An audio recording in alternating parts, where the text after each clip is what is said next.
I get asked this question all the time, and it is, how much money am I losing by phones sitting on my shelf? This is called depreciation, and luckily for you, Andover Analytics tracks that. Phones depreciating is no joke, and it is slowly eating away at the value of your inventory. So let's take a look at some of the best phones to have in stock and the worst phones to have in stock if you're going to hold that inventory for a period of time. The iPhone 8 depreciates at 8 cents a day, the 8 Plus depreciates at 10 cents a day, and the XR depreciates at 12 cents a day. These phones, while they are slightly older models, have gone through a majority of their depreciation already, so their values are holding pretty strong. So over a 30-day period, you can expect to lose anywhere from $2.40 to $3.60 of the value of those phones. Now, alternatively, let's take a look at the phones that are losing value the most of the iPhone collection. And predictably, it's the 16 series that's losing the most money every single day. Let's face it, these phones were launched fairly recently, and they're going through the steepest depreciation that they will ever go through right now. And the 16 Pro Max is expected to lose $4.52 every single day in value. This is data over the last 90 days.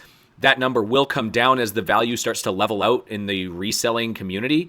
But right now, the 16 Pro Max, the 16 Plus, and the iPhone 16 are losing anywhere from $1.50 a day to $4.50 a day. So if you have any of these phones sitting on your shelf, you should be projecting to lose anywhere from $46 in 30 days to $135 over a 30-day period. Depreciation really does impact the value that a phone has that's sitting on your shelf. Understanding depreciation of phones sitting on your shelf is certainly important, but it's even more important to understand the depreciation of a phone before you buy it.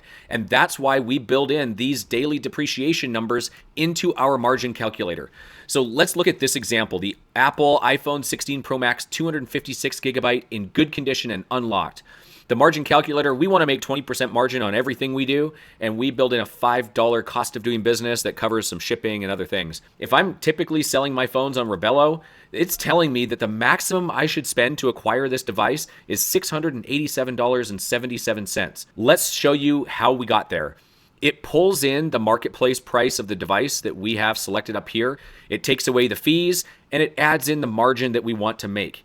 And here's the kicker for the depreciation. You can either choose to include or exclude the depreciation from the amount that you're going to spend on acquiring that device. I'm going to choose to include it because it's going to tell me that if I hold this phone for 30 days and it sits on my shelf before somebody buys it, I need to account for a loss of $135.60. Alternatively, let's go to that iPhone XR. Let's scroll down. iPhone XR, let's do a 64 gig in good condition unlocked. All things being equal, the depreciation comes down to $3.60. So as you can see, it's not having to account for as much lost value. Knowing this and understanding how the depreciation affects the amount you should spend on your phone is vital when trying to make the most money flipping phones.